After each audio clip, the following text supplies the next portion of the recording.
Hello everyone and welcome to All the Cards on the Table. My name's Chloe and I work with astrology, card divination and energetic transfer. As you can see, my hands are moving around at the moment and that is independent of my conscious thought. I am channeling energies while I do these readings and this happened to me during an important Cancer transit, so quite fitting for this Cancer full moon that will be happening on the 6th or 7th of December, depending on where you live. I've done a in-depth guide to this full moon where I break down all the detailed astrology and pull lots of tarot cards. So if you're interested in checking that out, please do check the link in the description box.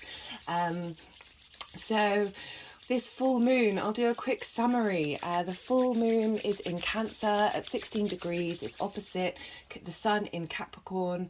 And the sun in Capricorn is conjunct Mercury, and Mercury is retrograde. So we are revisiting our long-term foundations of how we communicate and the boundaries that we're setting. And boundaries are really important during this full moon. Because the moon is in Cancer and the moon rules Cancer, so this is the ruler is in the right sign. So this is a big Cancerian, big moon energy. This moon is usually one of the most psychic and emotional times throughout the year.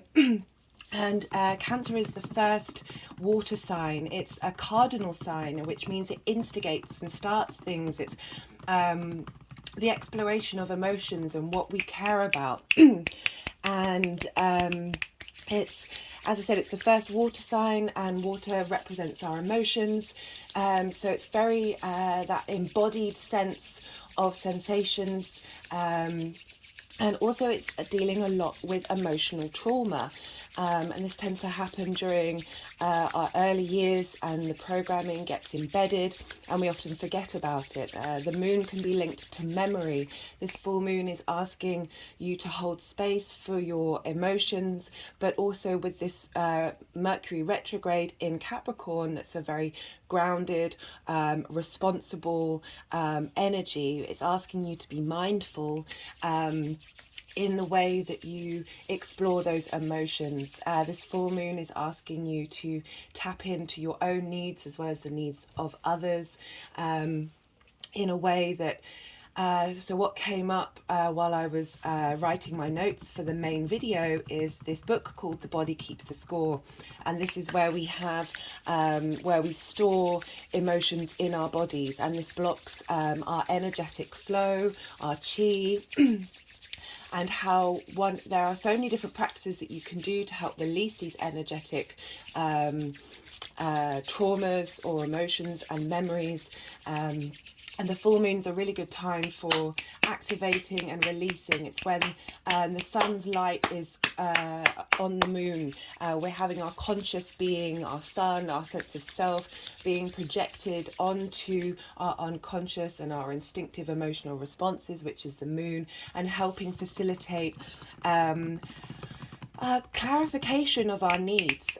Full moons often can be a very hectic time. That's why we have the howling at the moon.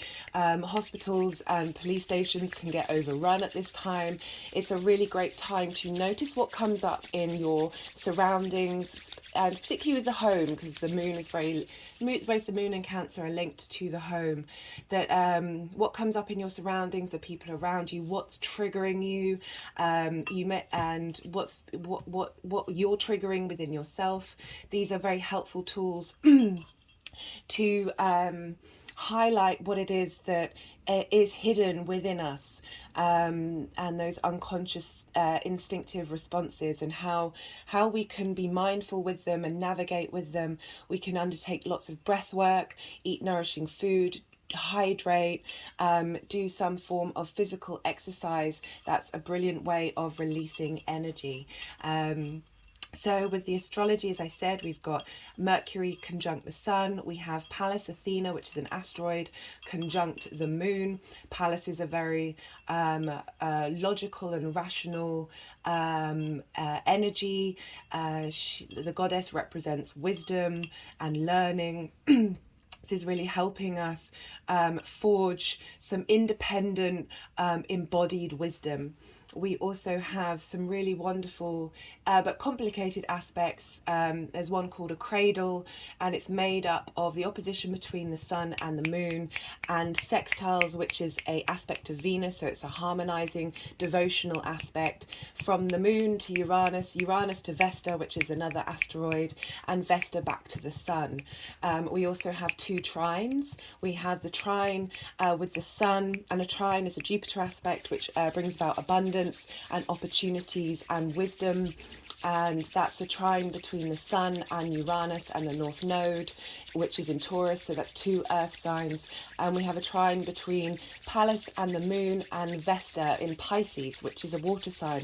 So we're very heavily earth and water based in this lunation. There's not really any fire until we get to the sun and moon squaring Chiron. So we have this warm embrace of the cradle, helping us hold space for our inner child, bringing security and comfort into our lives. But this is being funneled through the wounds that we may feel as an individual, and how we can bring about transformation by acknowledging that which serves us and that which we want to transmute and transform into other energy. This is further assisted by what's called a kite formation, and this is between the moon and Vesta, Uranus and the North Node and the South Node. And the South Node is in Scorpio, and it's at the root of the kite, the bottom of the kite, and this is the apex point in which we are supposed to direct our focus, and it's about releasing.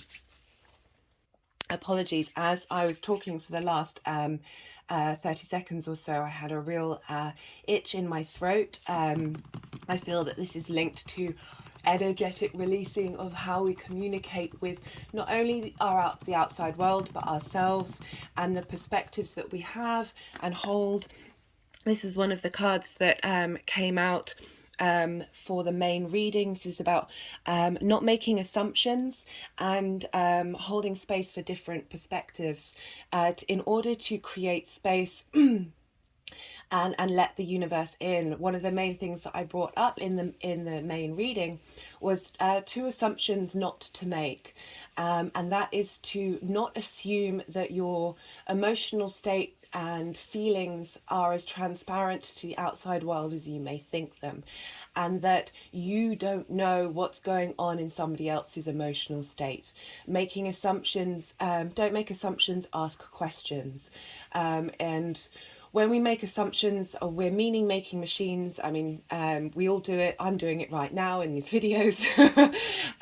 But when we block ourselves with limitations by making these assumptions of what the reality might be, we aren't holding space for the now. Lots of practices ask you to step into the now space, and that is because when you open yourself up to the present, you give the universe the opportunity to offer you any kind of opportunity. It's this space of abundance, the quantum field, and one of the main card energy that was coming through in the main reading was the Empress, and she's incredibly nourishing, abundant, fertile energy.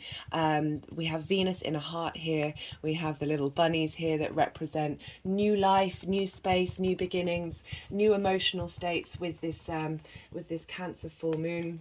We also had this other card which came up in the Gemini full moon reading. It's about letting go and helping us move through this very emotionally tense full moon.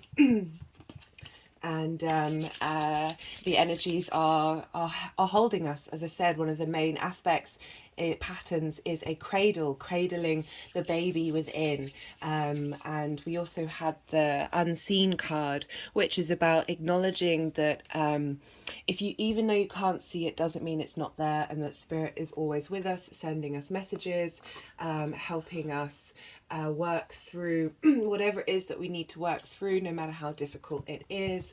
It's all part of the process of being a human being. Right, so that's a quick summary of this full moon, asking you to check in with your body. It's water signs really benefit from doing physical exercise, in particular yoga or slow moving, like qigong or tai chi, that help with that energy release. And also, this is a time to reflect on your journey. This is a full moon, looking back to the new moon last year in June, which I think was a week after the summer solstice. What seeds did you plant there? What journey have you been with your emotional state since then? How have your emotional needs been met? What can you do to facilitate that? Are you prioritizing other people's emotional needs over your own? Do you need to work on finding balance? Do you need to work on asking for help? All these things may come to a head during this full moon, and now I'll go through the 12 rising signs. You can also look out for your sun sign, your moon sign, or any other planet that you have that is calling to you. We have all the 12 signs in our existence. So even though the astrology that I will break down is linked to your rising sign, the card that I'll pull may have a strong message to that area of your life, and you may seek benefit from it. So without further ado, I will move on to Cancer. So Cancer rising, how are you doing, Cancer? So this is your moon. This is happening in your first house. The first house is your sense of self, it's your appearance, it's your body, it's your modus operandi, it's how your sun interacts with the world. It's often how other people see you more than your sun sign. The sun sign can be a little bit, can take a little while to for others to connect to. This is an angular house. The first, fourth, seventh, and 10th are angular houses, and these things tend to come up in the 3D. In the 3D world, so this might have more of an impact on you than other rising signs. We also have the sun opposite in your 7th house of one-to-one relationships. These are your intimate relationships.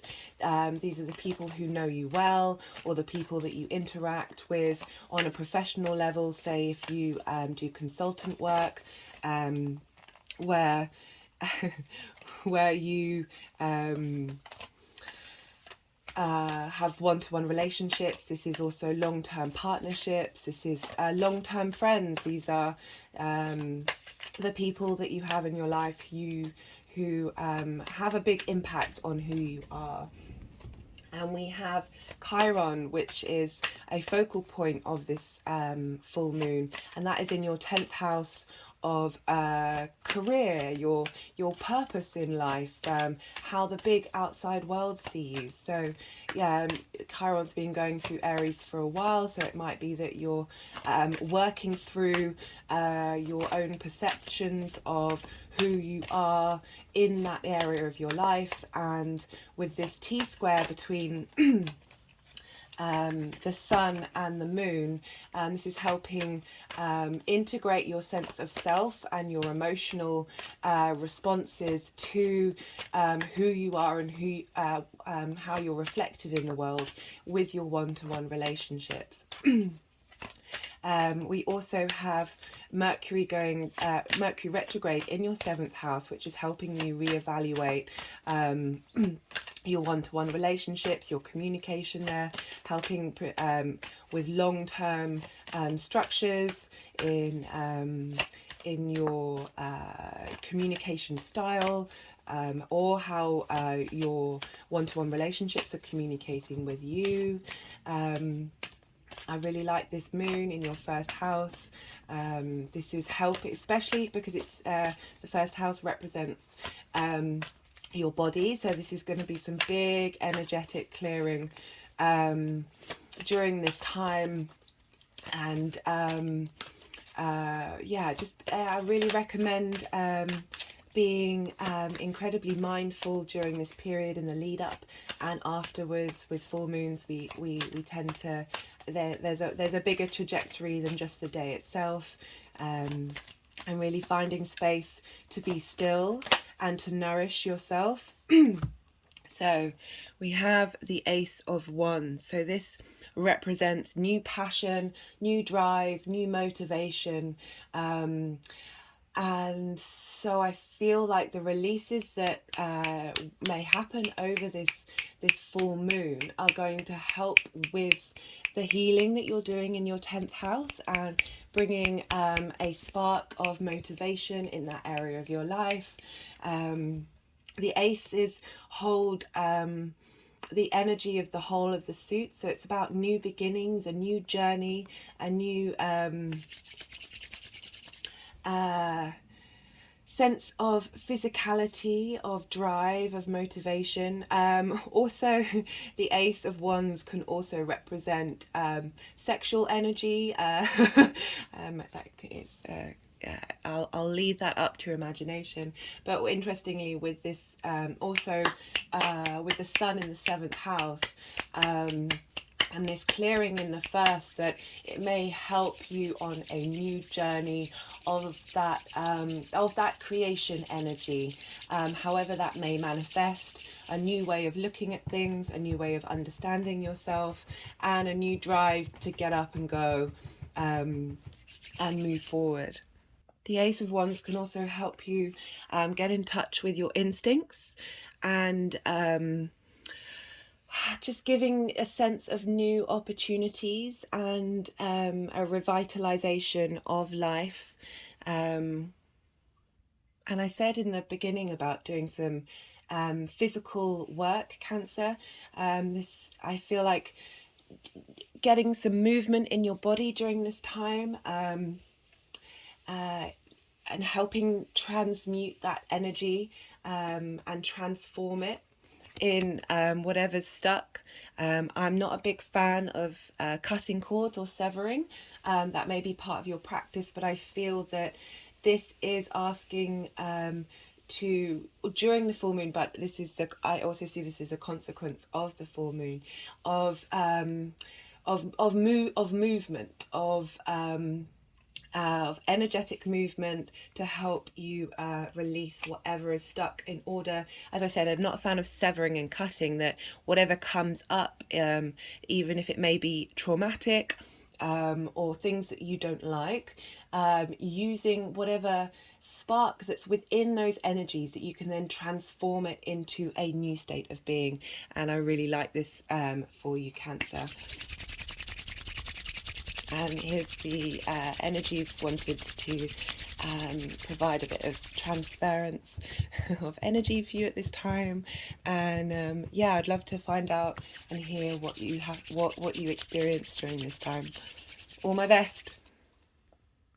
Gemini rising. How are you doing, Gemini? So you have this lunation, this full moon in Cancer, happening in your 2nd house. Your 2nd house represents your values. It represents your possessions, and that doesn't necessarily have to be material, but it often can be. It's a way of how you make your income. This is a very nurturing sign to have in your 2nd house. And it's also the house of manifestation, how you bring things into the material form.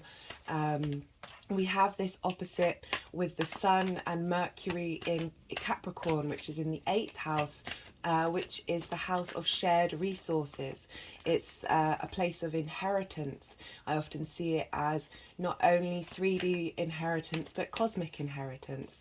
This is the place of transformation. It's very rarely about death, which is why I prefer to use the word transformation. And it's also the place where you may receive loans, or it's also the place of debt. So the Sun and Mercury moving. It's interesting that I said, you know, the second house is the house of manifestation. The Magician card is pure direct taking action to manifest. So we also have Chiron in your 11th house of community. It's groups, alliances, friends, it's hopes and wishes, and funneling that wounded energy of Chiron, of your individual self, and how you may be reflected in your community, helping you work through and navigate that, and drawing that energy into your second house of what you value, and your how you reflect on what it is that you possess. And that could be items in your life. Perhaps you could do a ritual over this after the full moon of things that you care about, that might be in your home, and just moving them in a way. So if you see on the Magician's table, they have the sword, the wand, the cup, and the pentacle, representing all the suits in the minor arcana. And this is bringing forward all the 4 elements together to help with this energetic release. You might have had traumas linked to your value over money and how you make your money, and the possessions that you have that may have been limiting. And I see this full moon with the Saturn in opposition in the 8th, helping you reevaluate and orientate your own sense of self in what you value, and how that will be reinforced in the 8th house of collective resources. That it's sort of mirroring that responsibility and long-term activations that's going on in Capricorn, that will help facilitate the magic that is in the Magician in your second house, helping you. Perhaps you are self-employed, or you work for yourself, that's the same thing, or that you have different money streams. Some of them might be coming from, you may have a full-time job but also have a creative hobby on the side, or another way of making money, and the Magician is helping you transform and activate that power. Whereas with the High Priestess, it's about sitting and receiving. The Magician is all about taking actions in the 3D world to create, leaning into your innate creative power. This is a great card for you, Gemini. I really like this. We've also got Mars going direct on the 12th of January. That's in your first house, so there'll be more momentum. When Mars stops redoing things, it will now steam forward. I say steam, I don't think it's going to leave Gemini until March, but bringing in your first house and helping with that drive that you may have felt a bit all over the place, and maybe not able to manifest, but this Magician card is coming up to show you that you have that power within you. All my love, Gemini. Taurus rising. How are you doing, Taurus? So we have this lunation happening in your third house. This is the house of the goddess. This is traditionally in Hellenistic astrology. This is your community, this is your day-to-day routines, your schedules, the things that you do on a regular basis, the places that you go on a regular basis. It's about communication. It can also be about siblings. But oh my days. What I like about it being the house of the goddess is because it's opposite the 9th house, where we have the Sun and Mercury in Capricorn right now. And the 9th house is the house of philosophy. It's the house traditionally of the god, whereas the 3rd is the house of the goddess. It's the big ideas, whereas the 3rd house is as this beautiful goddess energy asking you to and this is a lot of what came up in the main reading, so please do check that out if you're interested, about bringing in devotion and into your daily rituals. And rituals can be brushing your teeth, can be checking your email, but it also can be creating space to bring in your big philosophies into your daily practice. And the moon is helping. The moon the moon finds its joy in the 3rd, and this is really the moon represents our needs, our emotions, our instinctive need for safety and comfort, and bringing in this goddess energy into this space, this sense of serenity that you get with the moon. With the moonlight. I often, we can't look directly in the sun, but we can look at all the glory of the moon. Perhaps it would be a good idea to go out and look at the full moon during this time. And I feel like these whatever sort of frustrations or emotional issues that may have come up during this time, this is helping you bring the divine into your day-to-day. Bring the universe into your day-to-day, and what a wonderful thing that is to be able to so the moon changes and ebbs and flows, to be able to move like the moon, to let your emotions flow, and realize that they too shall pass. They have their own rhythm, and allowing you to find peace in your day-to-day, in your day-to-day routines. It might be that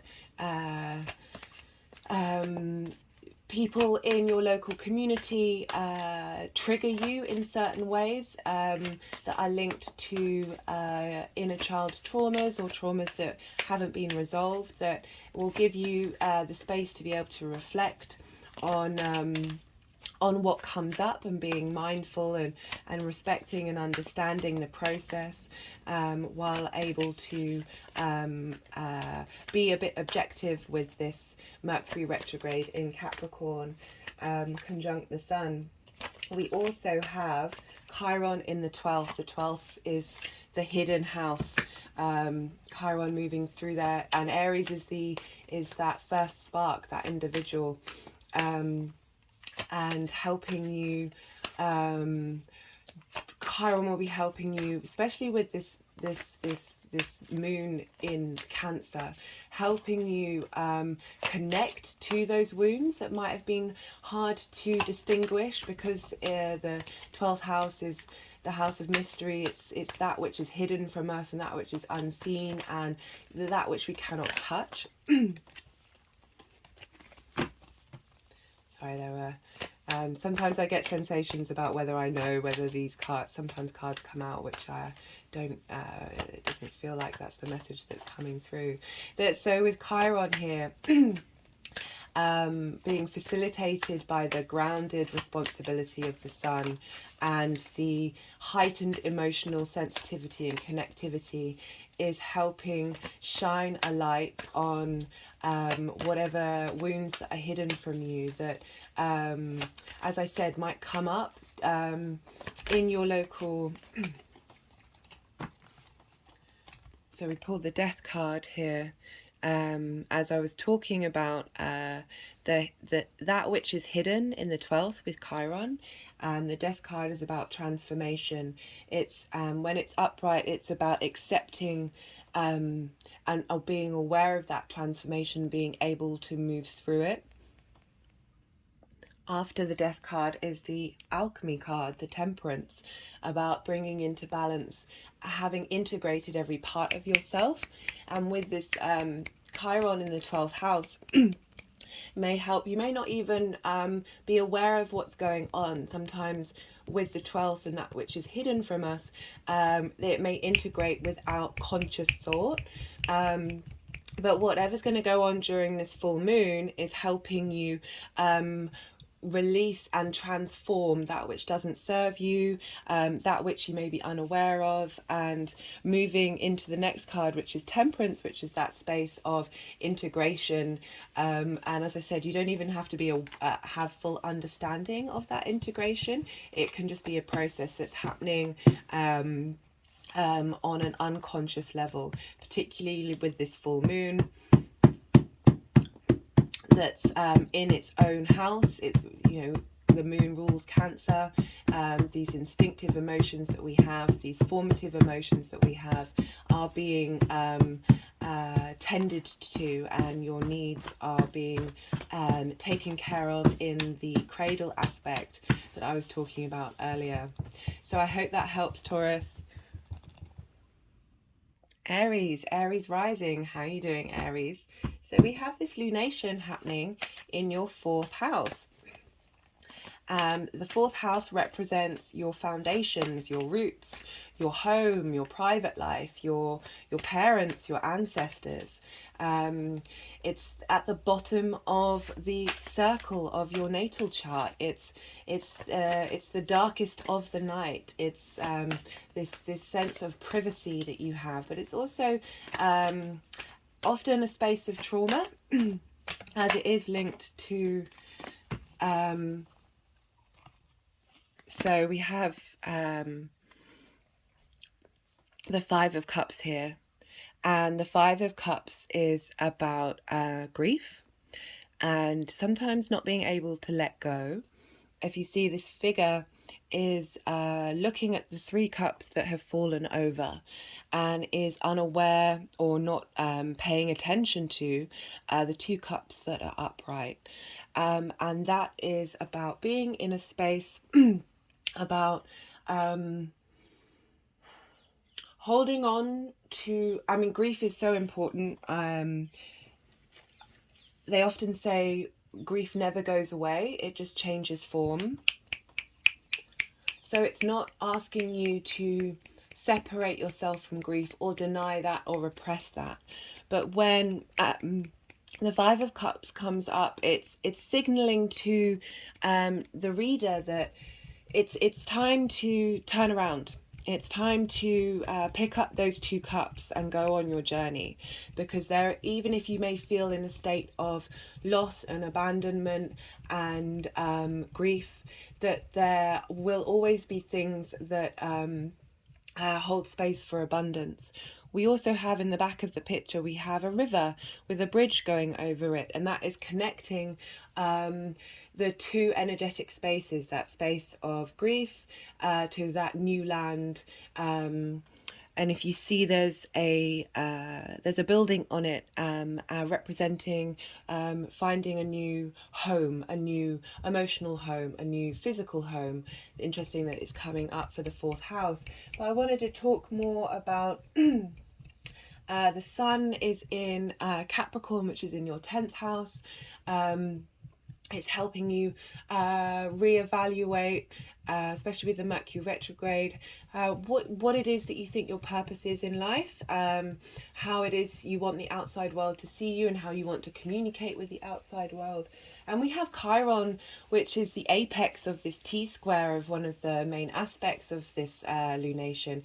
We have Chiron in your 1st house. So Chiron is the wounded healer. It's about acknowledging the wounds that we have been through and using them to help teach others or radiate from ourselves. So the energies of that healing, even without our conscious awareness, will be passed on to others.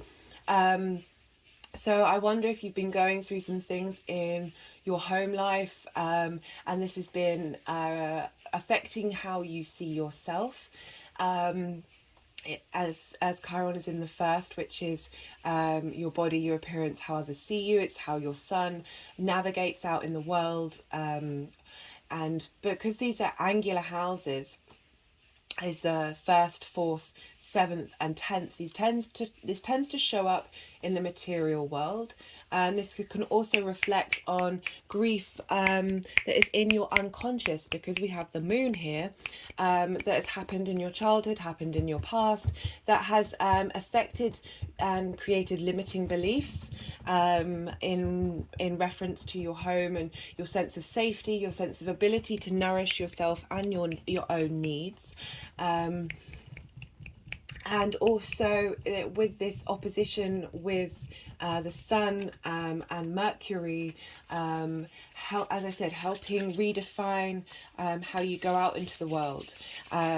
This journey, this card is about starting a new emotional journey from a place of loss, or of a feeling of a lack of abundance. This could also very much, with the times that we're in, represent the deep sense of scarcity that we all have in our home life, in our private life, especially after the festive period, where we may have burnt ourselves out energetically, and this is asking you to not deny whatever emotional state that you're in, but acknowledge that it too will pass, and you have these two cups to move forward with. Sending you all of my love, Aries.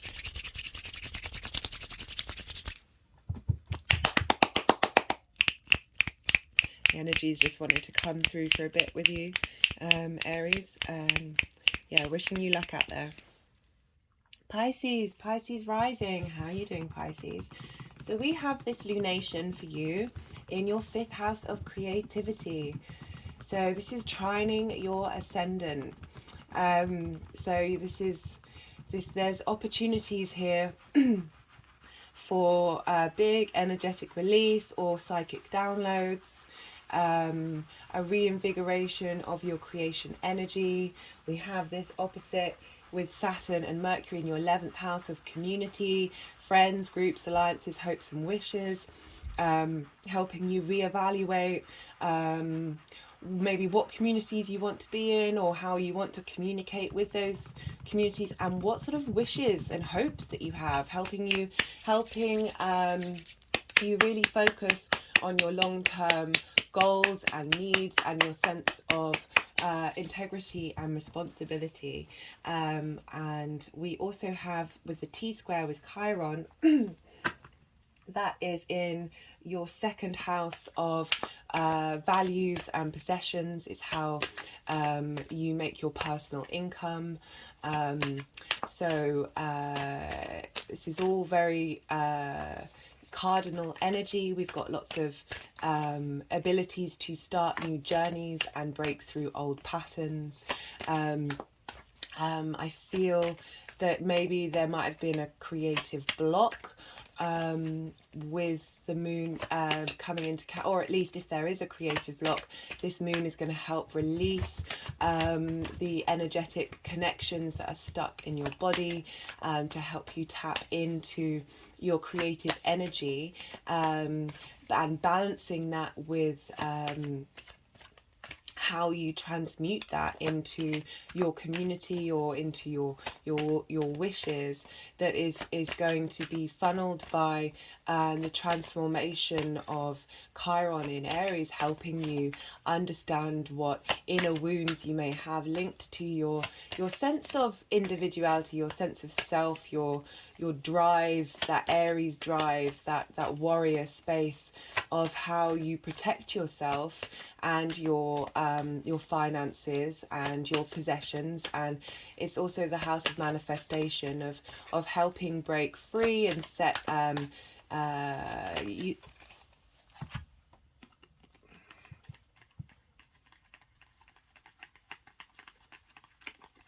So we pulled the Seven of Cups. This came up in the main reading, and this came up in reverse. So with the Seven of Cups upright, it can often be about too many choices, not necessarily picking the right thing.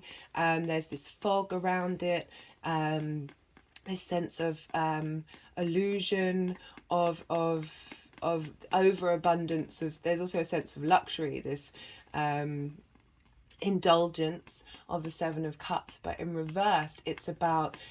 And it came up with the main reading is in that's the sort of the polarity between Capricorn and Cancer. So Cancer is all about being emotionally present, and Capricorn is about sort of long-term responsibility. And with the Seven of Cups in reverse, it felt like a bringing together of the polarities of that Cancer Sun and the Moon in of that Sun in Capricorn, both beginning with C, and Moon in Cancer, that in reverse, this is about finding the structure and the ability to make a concrete decision and move forward, helping bring the sort of playfulness and joy and curiosity of the Seven of Cups into your internal space, so you're able to ground that out and manifest that. It also might mean that this is helping you move through a space of indulgence. Not that there's anything wrong with that, but sometimes everything in moderation, including moderation, that this is helping you. I don't know whether addiction is relevant with this, but it might be relevant for some of you that often trauma is heavily linked to addiction. I believe the whole human race is addicts based on our collective trauma, and that also manifests on a personal level. And addiction can manifest in many different forms. It can, and it's I mean, this deck is particularly orientated in a certain way, but being on your phone, overworking, running far too much, like, as I said, everything in moderation, including moderation. And when you can indulge, you can enjoy it, but often with trauma we tend to fall into those spaces, and it takes up a lot of our creative energy, takes up a lot of our space, and doesn't allow your true essence to really come through. And I feel with this full moon in your fifth house of creation energy, I don't know if I mentioned that at the beginning, can also represent children, but I'm definitely getting creation energy more than that. It is the house of amusements, but it can also be bringing that amusement into your outside world, and moving from a creative space. That this is going to help you move through whatever it is that might be energetically stepping in your way to turn the Seven of Cups upside down. So the card is just, so I've got this image here of a figure on top of a mountain, which is representing the Capricorn energy right now. And the card, I don't know if you can see, I think, yeah, you can see. The card is on the figure, so it's helping draw down that energy even further for you. And yeah, with Capricorn in your 11th house, that's with any sign that's ruled by Saturn, like Capricorn is, things tend to take a while for those houses for you to get your groove, and lay down your foundations. But when they do mature, great things come from them. Saturn is linked to time, it's linked to karma. I really rate Saturn. I really appreciate the energy. Doing the work that Saturn requires often means you don't get smacked around the head quite so hard as some transits can be with Saturn. But I really admire the levels of integrity that Saturn always asks you to look at. I hope that helps, Pisces.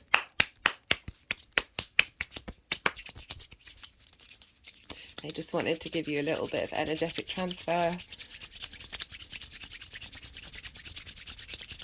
Enjoy your full moon. Aquarius, Aquarius rising. How are you doing, Aquarius? I hope you're well. So this lunation in Cancer is happening in your 6th house. This is the house, this is the house of routines. This is the house of health. It's where we go to sort of stop things from decaying. Often people who work in hospitals tend to have strong, or in the health profession, tend to have strong 6th house placements. This is the place where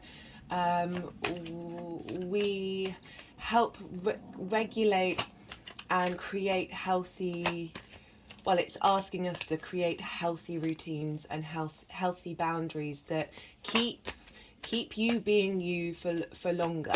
And arguably work is linked into that, because doing the work, you need to do the work to establish a routine.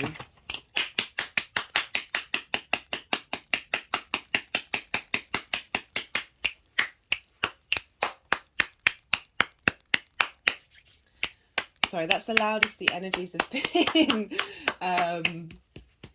So you have the Cancer in that house. That's a place where there's a deep sense of nurturing, about tending to the needs of others.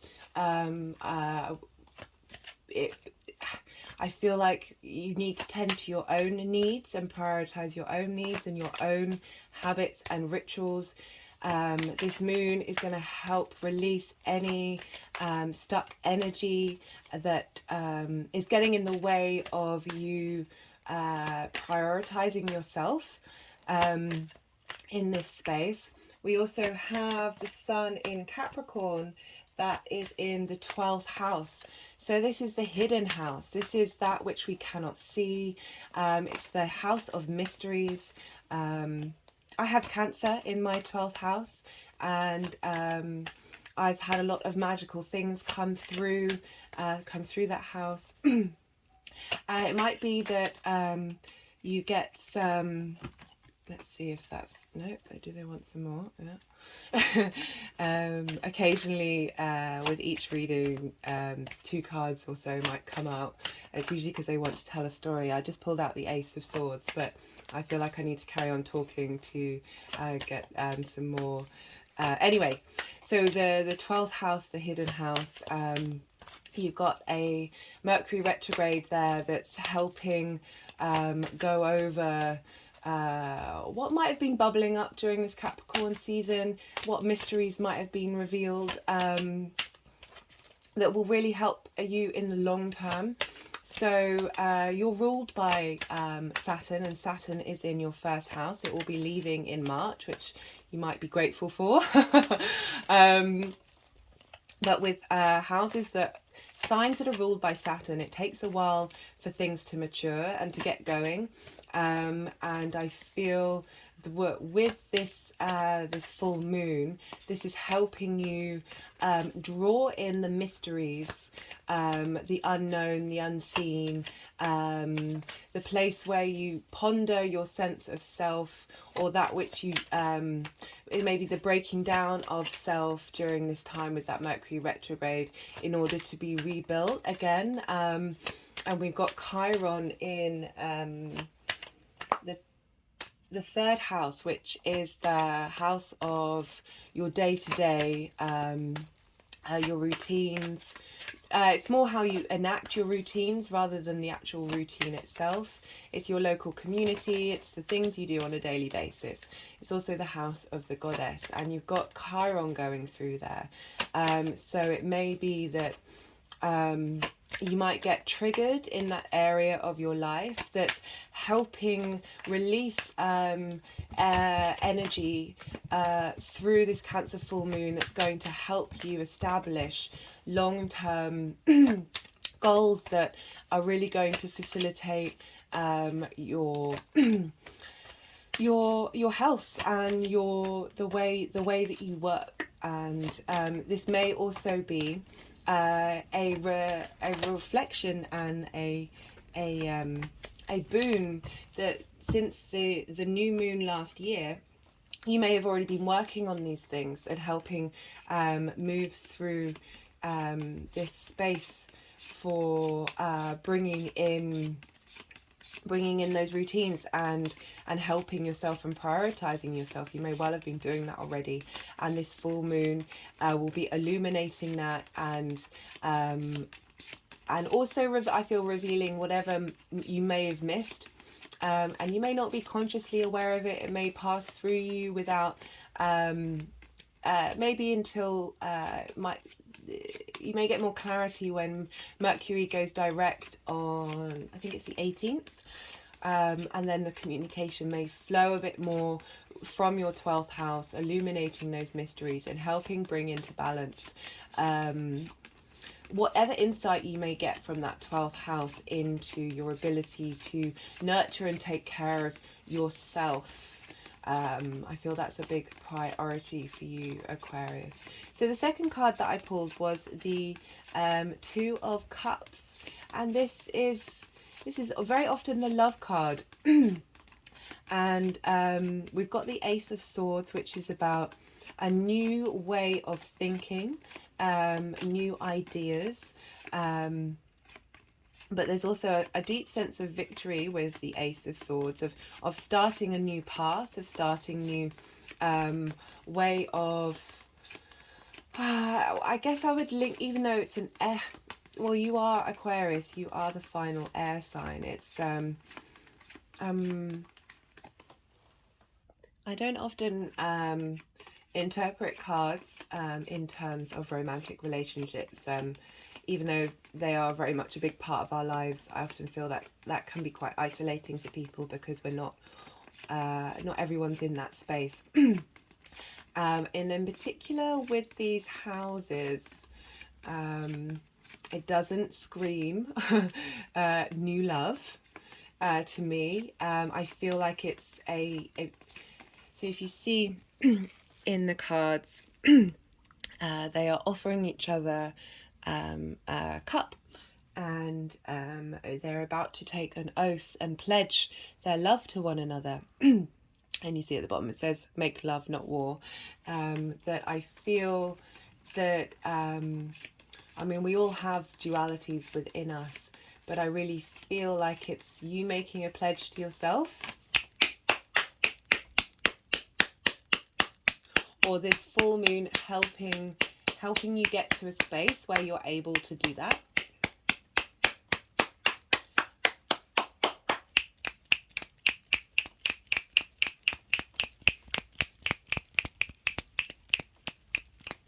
And with this Ace of Swords, it's loving talk.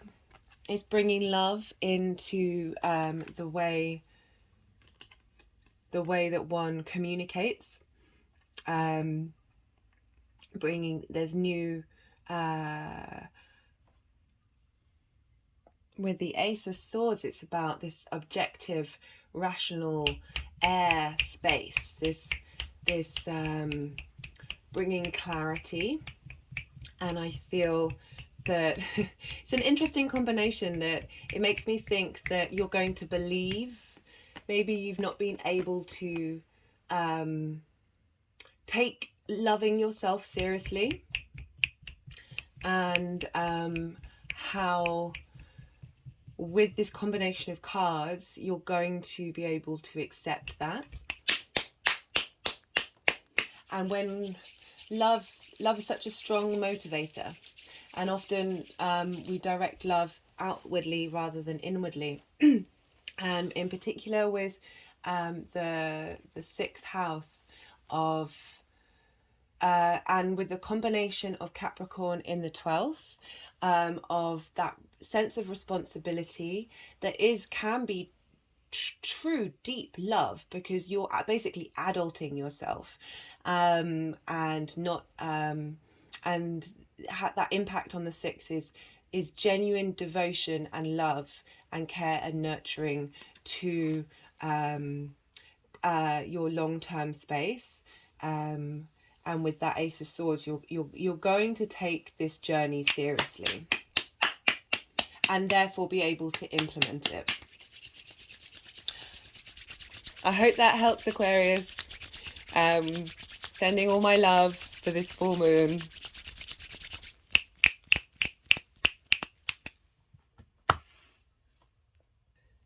Hey Capricorn, how you doing?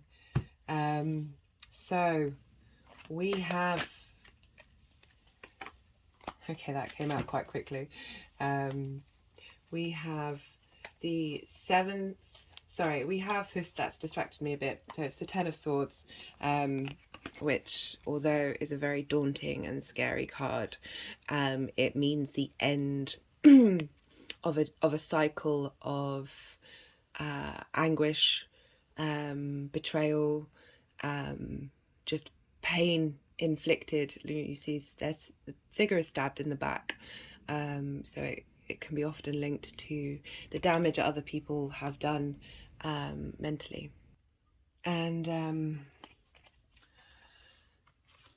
so I was talking about the astrology. So we have this lunation in Cancer in your 7th house, which is your one-to-one relationships. And the moon is often linked to the mother. And the reason why I haven't brought that connection up with the other signs, but you have Saturn in, you have the Sun and Mercury moving through your 1st house. Mercury is retrograde. You're reevaluating how you communicate with yourself, how you communicate with others, perhaps looking at how others communicate with you. And this is going over and digging up and helping you reprioritize and re-understand and see that which couldn't be seen in this retrograde. But the reason why I brought up the mother is because we have Chiron in the 4th in Aries, and Chiron's been going through the 4th house. So I would predict that there may have been some triggers and traumas that have happened in linking into your private life, linked to your mother,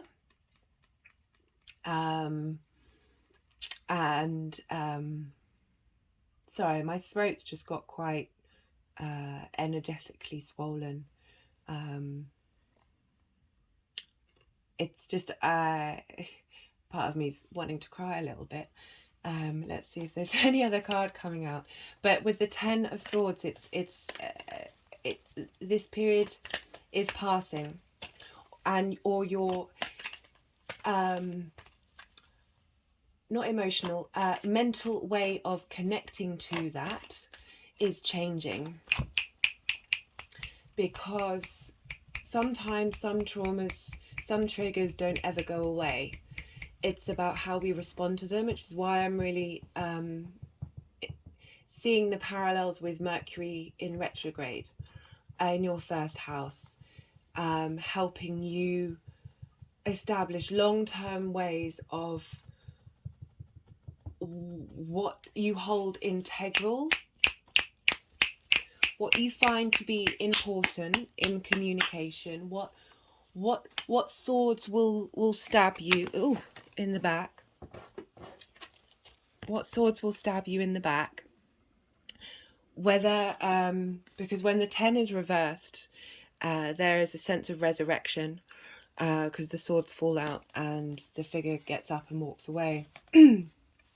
But I really, this is, as much as this is one of the most they're desperately wanting it to stay up there.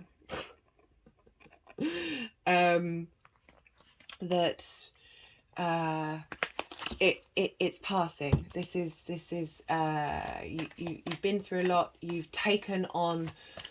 You've been stabbed in the back plenty of times. You felt these wounds, and you kept on going, because how can you not? How can you not? but this is a card of change. We're at 10, we're at the end of the suit, and new mental spaces can be walked into. The swords can't do any more damage. You have resurrected and evolved as a different person. But what I would say about this moon is, because this is happening in angular houses, your first, your fourth, and your seventh, and this tends to show up in the material world. So I would be still, be mindful, try to, unless you want to walk in. I don't want to deny people their own reality. It may be, I was going to say, it might be a good idea just to chill out by yourself and not engage with aspects of your life that have led to this point. And how, but there's also the great healing to walk into those to those trauma spaces, and I just want to read out what selenite is, because they, again, in case you don't watch the full, because I read out with what crystals I do in the full video, but in case you don't have time to watch that, because they haven't wanted to do that in any of the other signs, so I feel like this might be important. Selenite. It expands awareness of self and of one's surroundings. It stimulates clarity. It unlocks memories, awareness of unconscious assumptions, and it promotes connection between the conscious and superconscious. It provides flexibility to one's nature and allows one to see the inner workings. It also helps facilitate, regenerate the cellular structure and the protective cell membrane. And as I said in my main video, that really reminded me of the energies of Cancer, of the crab, of having that soft internal body surrounded by a tough external shell. With Cancer being in your 7th house, it can be a very emotional space. There may be an imbalance of needs being met, or prioritizing others' needs, or sometimes prioritizing your own needs too much. But this is not the energy that I'm picking up on. That with this very sensitive moon, this also could represent a clearing of a space in your one-to-one romantic relationships or business partnerships. I don't want to limit it just to the mother. It's just that with Chiron in Aries in the 4th, that was a strong message that wanted to come through. But there's also can be a clearing for just one-to-one relationships in general, and helping release all the many wounds and traumas that we've gone through in our lives, and helping bring about healing and energetic flow in that area of your life, particularly with this Mercury retrograde, of really establishing what you care about, what way of what words hurt you, what words get to you, whether you give a damn anymore. Sorry, I want to just swear, but try to be kid friendly. Yeah. So I love selenite. I sleep with it sometimes if I have nightmares. It's a very cool and calming, serene, Selene, I think, is another goddess of the moon.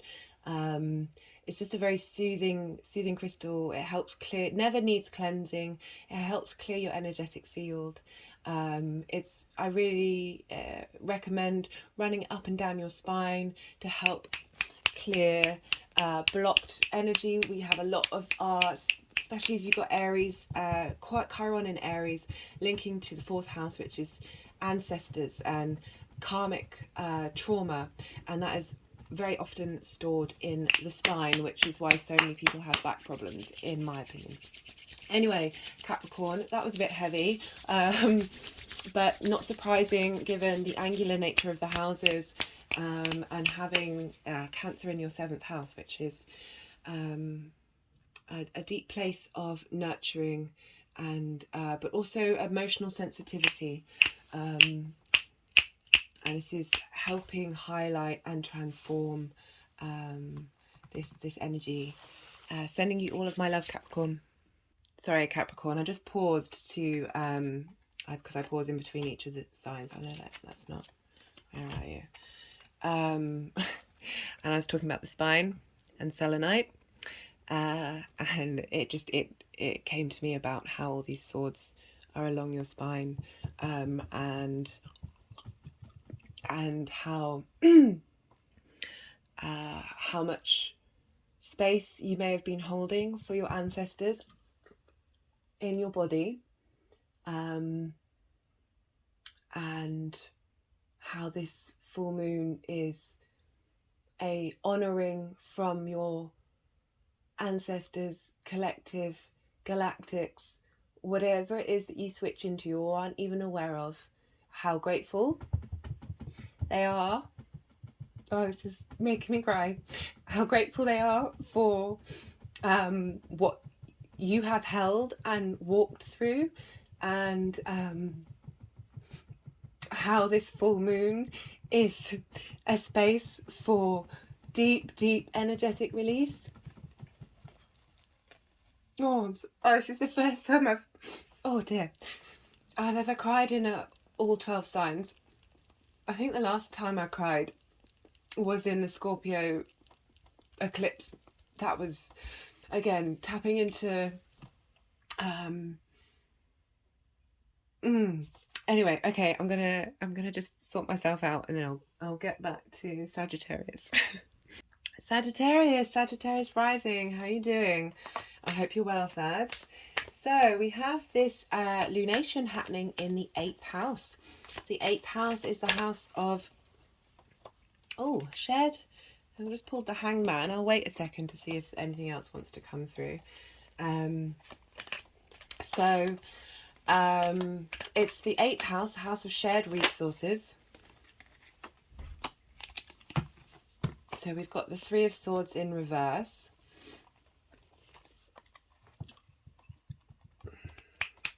So, as I was saying, shared resources, inheritance. This is also the place of transformation. It's also called the house related to death, but that's obviously doesn't happen very often. So I prioritize focusing on transformation during this period, but it may also be for those of you who resonate with maybe the passing has happened for you.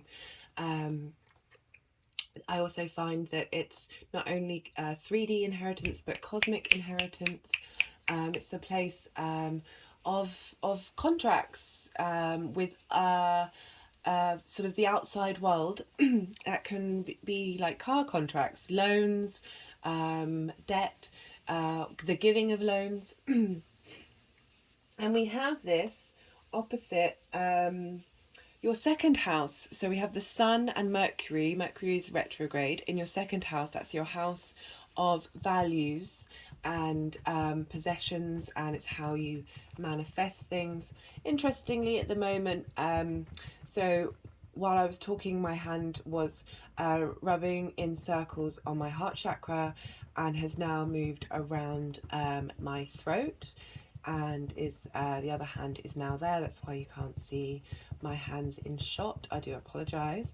So we have the 2nd house, so the throat chakra releasing, and we have Chiron in your 5th house of creativity. Now I see Chiron as a sort of, so this makes sense. So it's creation energy. It's the house of love affairs. It's the house of, okay, so I'm wondering if there's some wounds that are, if there are some knives in your heart, Sag, and with Chiron moving through Aries, this will be bringing those things up. But with this moon,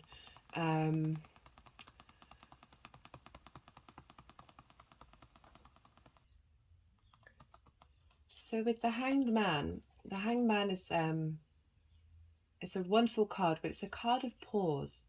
It's a card of reflection. Um, so if you obviously see that the figure is upside down, in a lot of practices, it's recommended that you stand on your head or put your body into positions that it's not used to. And this is about perspective. And this came up obviously in the main reading, and how the Hanged Man is asking you to pause, and that this moment of pause is to help you bring about a new perspective. In Norse mythology, Odin hung himself from the tree of life. He also plucked out one of his eyes as a sacrifice, but he hung himself upside down for, I think it's 7 days. And interestingly, I think it's 7 days later that, no, not quite. It's not quite 7 days for when Mercury goes direct, but not far off. It's the 18th. And this is happening on the 6th or 7th. So roughly 7 days. And then he received the wisdom of the runes. And the runes are another form of divination that are quite popular. Anyway, it's about being in a receptive mode. I wonder if this means that something's not quite yet, but something's is helping you with the 8th house. It could be that this is an interesting combination of cards. I can't lie, with the three of swords. But because the 3 of swords is in reverse, it's highlighting that this heartbreak, this being stabbed in the heart, and it doesn't necessarily have to mean romantically, but it is coming up in your 5th house, which is the house of more, not long-term partnerships, but or the 7th house is more sort of a marriage relationship, but that doesn't mean that all the other relationships that we have don't hurt us and break our hearts in the same way. But because it's in reverse, it means that this is helping facilitate clearing this space. And I'm just wondering if there's another interpretation of other people's resources. Like it's the sort of outside world and how you interact with it in a bigger way outside of your day-to-day community, that I just feel that perhaps because Cancer is so intuitive and so psychic and emotionally sensitive, that you're being asked to be still during this full moon in order to receive wisdom from, as I say, I often see the 8th house as cosmic inheritance as well, that it's that bringing in of the outside wisdom into oh, sorry if you can hear my stomach, I do apologize, it's nearly lunchtime. That it's about waiting to receive, that's something that will come to pass. Maybe, as I said, this is a tricky one. It could be all sorts of things. It could be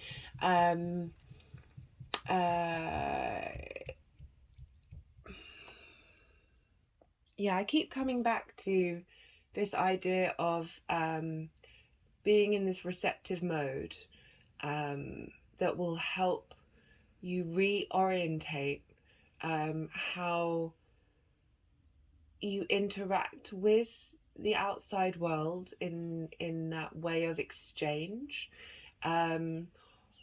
And with Saturn and Mercury in your 2nd house, reevaluating and recommunicating what it is that you value.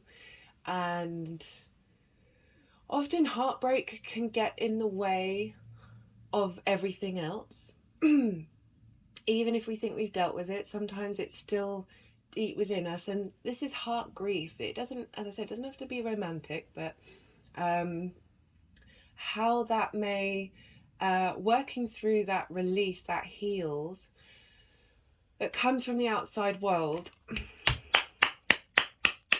to help bring in a new perspective of how you interact with the outside world, that will help bring in a different kind of creation energy, that will help with this Mercury retrograde and how you communicate what your values are.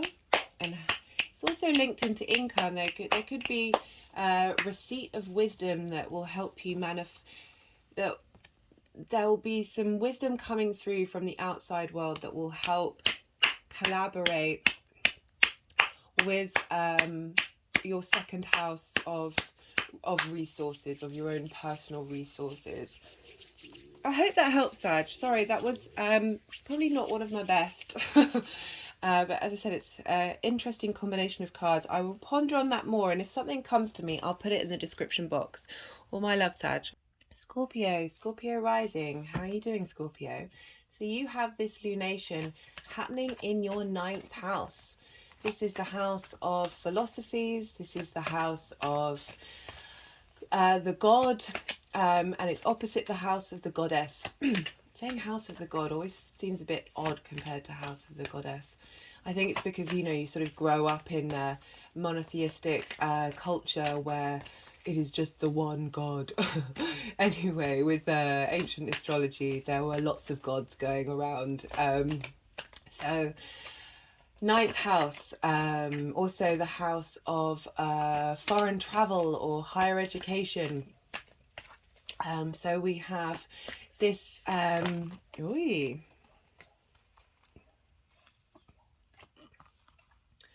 So we just pulled the Queen of Swords came out there, but I just want to talk about the astrology a bit more because I feel like there's another card for you. So we have this house, this house in Cancer, this moon in Cancer, drawing in and bringing big emotional sensitivities and reflections and emotional releases. So we have this opposite, the Sun and Mercury in Capricorn, which is in your 3rd house, which, as I said, is the house of the goddess. This is about your day-to-day. This is about your habits, where you go on a regular basis, who you interact with on a regular basis, how you communicate in your day-to-day activities. So we've got Mercury going retrograde in this house. It's helping you reassess how you communicate with others on a daily basis, how you communicate. It's also, as I said, the house of the goddess, so it's about drawing in ritual. That's what I love about the 3rd and 9th house polarity. So you've got your 3rd house and your 4th house are ruled by Capricorn, houses that are ruled by Saturn. Sorry, your 3rd and 4th house are ruled by Saturn. Houses and signs that are ruled by Capricorn can take a while to mature and come into their own speed and ease. With this moon in Cancer and Chiron in your 6th house, your house of habits and your house of work. With habits, you have to put the work in to make them a habit. So you'll be reevaluating what it is and how it is that you operate and how you work, and how that is being revisited or highlighted by the 9th house. We're having the sun's light illuminated on your unconscious, helping bringing up any traumas or wounds that may come about in the 9th house, reevaluating your sense of philosophies, and helping you draw those into your third house in your daily practices. Maybe in the ninth there are areas that you've been revisiting and re-looking at that may have caused you grief or pain or frustration. We have the ninth house trining your ascendant, so Jupiter's bringing about some abundance to help reorientate your sense of self with what your new philosophies are. And with the journey of the sun through Capricorn in opposition of this, like a lot of these aspects may have been coming up since the winter solstice, and new ways of evaluating things, drawing them down, bringing them into your 3D life. And this full moon is going to help either highlight that which you've been doing since the new moon in Cancer in June, and also sort of helping you embody and emotionally connect to the intentions that you may have set during the Capricorn new moon a couple of weeks ago. But I really like that you're reevaluating in Aries, like what it is that you want in your sense of routine, starting new things, operating in new ways. And with this T-square between the sun and the moon in Capricorn and Cancer, it's really helping you embody this new way of thinking, these turning these frustrations and wounds into medicine and a salve to then help reboot and reinstigate so I was about to say a new way of thinking, even though we're dealing with Cancer, which is very emotional, but our emotional body affects our mental space. And I feel that there's going to be a big clearing for you, Scorpio, that's going to help you become the Queen of Swords, help draw in that objectivity, because this is a very watery lunation for you, Scorpio, because the moon is in Cancer. So you've got and you may have things in Pisces which would make it a ground water trine, which is very, very emotional, very heavy, very psychic, very beautiful, very creative. But I like the fact that the Queen of Swords is coming through to help give a bit more perspective. She's got her head above the clouds, but what I like about this deck is there's butterflies here on that, yeah, I'll see if you come up closer, and the butterfly symbols transformation, turning into something different, metamorphosis. And the Queen has been through a lot. The Queen of Swords has been through a lot, been through grief, been through trauma and struggle, and she's come out the other side, and she's a bit no nonsense, and I love that energy for you, Scorpio. And I'm wishing you a happy, well, not happy, that's too loaded, wishing you a full moon that works for you in the best way possible. Sending all my love, Scorpio. Libra rising, how are you doing, Libra? So you have this lunation, you've got a grand fixed cross, Libra. I do apologise for my stomach. It is nearly lunchtime, if you heard that.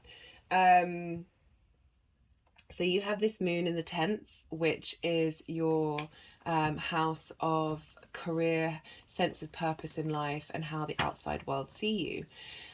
You have the sun in and Mercury in the 4th house. That's your home, that's your roots, that's your private life. And you have Chiron in the 7th, which is your one-to-one relationships.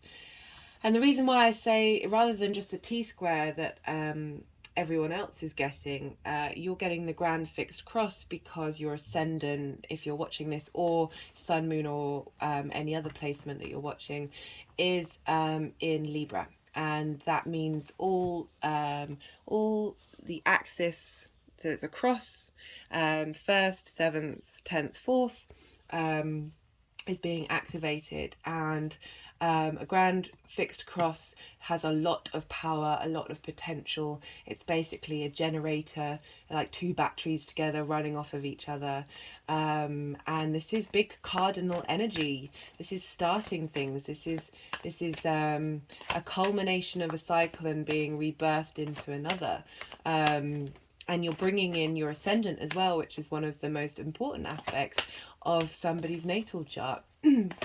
That this is your embodied self running around in the world, interacting with this. So this moon is in the 10th house, so with Chiron in the 7th. So Chiron's asking you to look to any wounds that may come up about your one-to-one relationships. And you have the Sun and Mercury in the 4th, your home. You're being asked to revisit long-term goals and responsibilities, a sense of integrity. And Mercury is helping you reevaluate how you communicate to others in your private life, how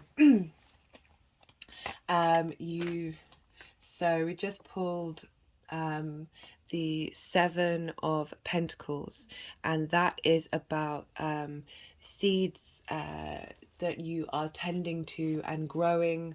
You're putting in the hard work. You're not quite seeing the results just yet, but you're aware of the abundance that's around the corner. And I'm just going to go through the astrology a bit more and then bring that into what that may be about. You've also got the 4 of Wands in reverse. So this is about the 4 of Wands in reverse. So it may be that you've been in a state of rest period, a state of reflection, and the 4 of, sorry, I said Wands, 4 of Swords is about getting up and going and helping tend to your own garden. So with the moon in the 10th, where you're being asked to, the moon is revealing to you or releasing any energetic, emotional trauma, or what, it doesn't have to be just be trauma, it's just that's a very easy word to say. Helping release helping you focus on your own needs and prioritizing your own sense and emotional connection to what your purpose is in life. Like really helping, giving you a new lease of life in that area, and bringing, I say new lease of life because we're moving out of the 4 of Swords, and with this a reevaluation of the Sun moving through Capricorn. This is helping you and Mercury's going direct on the 18th, so you're going to be revisiting stuff that's helping reshift and reorganize your home life, which will be highlighted by how people respond to you in the 7th in your one-to-one relationships. And it's letting you know that you are on the right direction of tending the seeds in your own garden of what you want to grow. You're on that path. The moon's going to help release and help you. You see the figures, they're staring directly. They know what they want. They're aware. They're patient. They're calm. These things are going to harvest later on. But know that you've already set the path that you need to be on for this transformation, and that you're going to have a burst of energy that's going to take you've had your rest, you've restored yourself, and now it's about the get up and go and the cultivating that transformation that is going to manifest in this in the 3D world with angular houses. This is very much the 1st, 4th, 7th and 10th, all angular houses. These tend to come up in a 3D reality. I hope that helps, Libra. Keep doing what you're doing. Virgo rising. How are you doing, Virgo? So we have this lunation happening in your 11th house. This is the house of, you know, the outside community, outside world, and how what communities you are involved in. This is about friends, groups, alliances, and hopes and wishes. And we have this full moon opposite the Sun and Mercury in your 5th house of creative energy, the house of amusement, the house of lovers. Oh, we just got the King of Pentacles.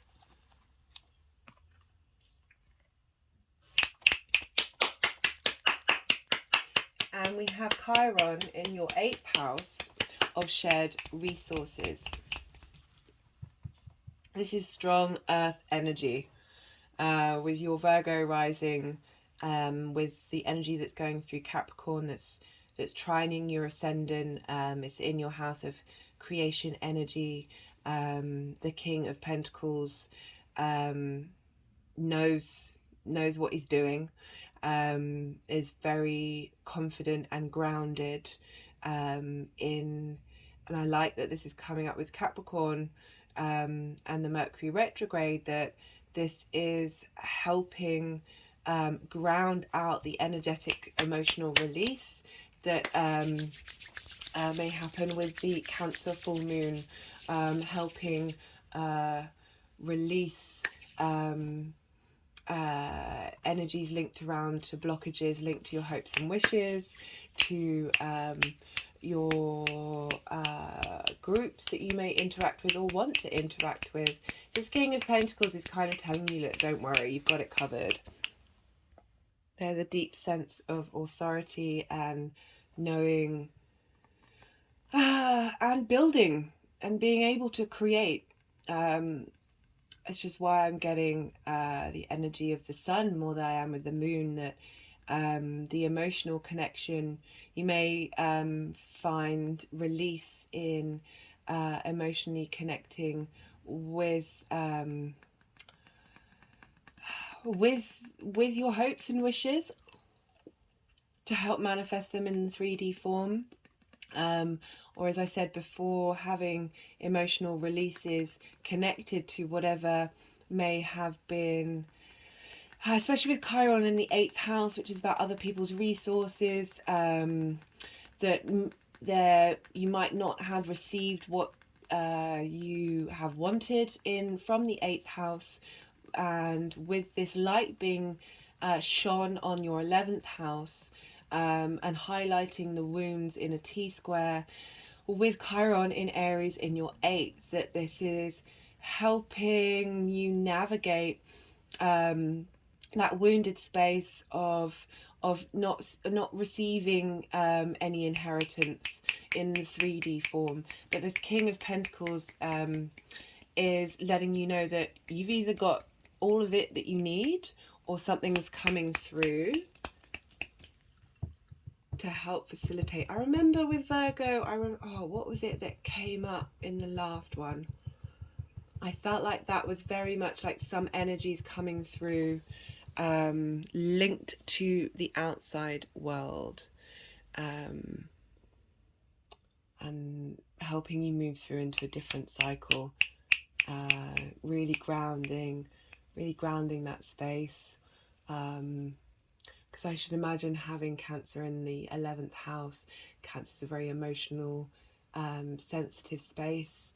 It's also very nurturing, that you may feel a bit burnt out, a bit sensitive, a bit emotionally fractured with everything that's going on in the world. It's a very emotional, psychic space.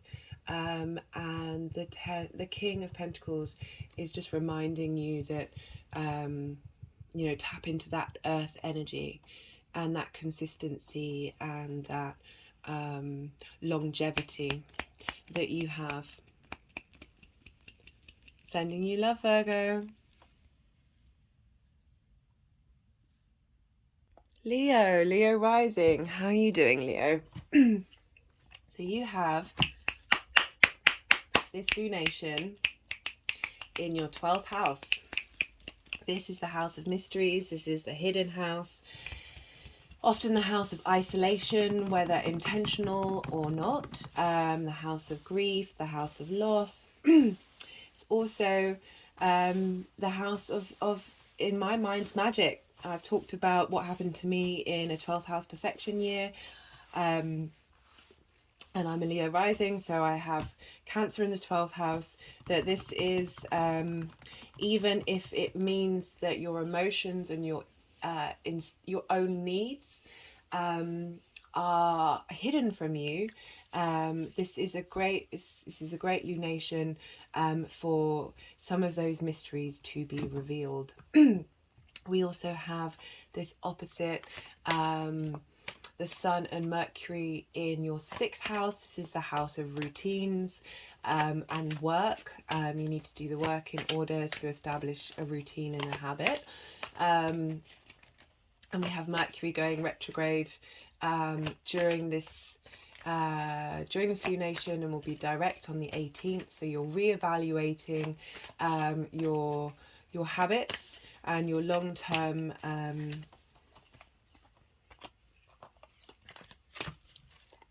so we've got the High Priestess coming out. It's quite appropriate for having Cancer in the 12th. The High Priestess is about sitting and receiving, tapping into the unseen and the mysteries, and seeing what downloads come in. We also have Chiron in your 9th house, which is the house of philosophy. It's the house of religion. It's the house of God. It's higher education, foreign travel. You have Chiron moving through there with this T-square. It's drawing in focus of reevaluating your philosophical beliefs, the wounds you may feel in connection to the universe, God, however you want to phrase it, your own sense of moral standing, and how by working through and bringing in habits and balancing that with this sense of the unknown, this mystery, it's helping you. I just feel like there's going to be a flow through from the 12th into the 9th to help reveal what wounds there might have been in the 9th, that will then mean that you can establish habits and practices that are going to impact you in the long term, and that whatever. So with Cancer being in the 12th, about not being able to understand your own needs or express your own needs, it may be that you've been working on that for some time, and this will illuminate the work that you've done, or help illuminate that which is also that which you can't quite see. And by being able to establish your needs, you can bring that into the 6th house and help help you prioritize those habits that it may have been through frustrations of how you look at the world, how you understand the world, maybe in terms of what your ability to engage in higher education or foreign travel, the frustrations there, that it's really asking you to just sit and be with this moon. I feel like that's all I really need to say, because it's the 12th house, that only you will really know what mysteries will be revealed, and it's asking you to be in isolation, to sit with that emotion, that the first water sign, and really try and connect with that which is hidden within you. in order for you to ground down and establish some healthy boundaries and habits for yourself that will affect your philosophy and your how you go about in terms of the bigger picture. I hope that helps, Leo.